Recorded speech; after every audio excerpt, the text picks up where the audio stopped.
আর যদি কেউ সন্ত্রাসী কর্মকাণ্ডে লিপ্ত হয়, যদি কোনো সংগঠন সন্ত্রাসী কর্মকাণ্ডে লিপ্ত হয়, সেটা যদি বাংলাদেশ জামাত ইসলামও হয়, বিএনপি যদি হয়, অন্য যে কোনো দল যদি হয়, অনুরোধ করব সেই দলকে আপনারা নিষিদ্ধ ঘোষণা করুন।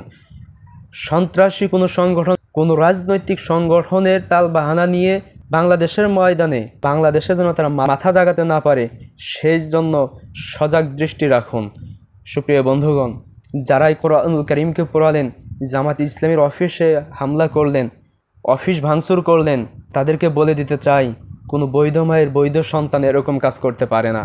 কারণ ইসলামী সংগঠনের বিপক্ষে, ইসলামী আন্দোলনের কর্মীদের বিরুদ্ধে যারাই অবস্থান নেবে তারাই কখনো মুসলিম হতে পারে না, তারা মুশরিকদের অন্তর্ভুক্ত।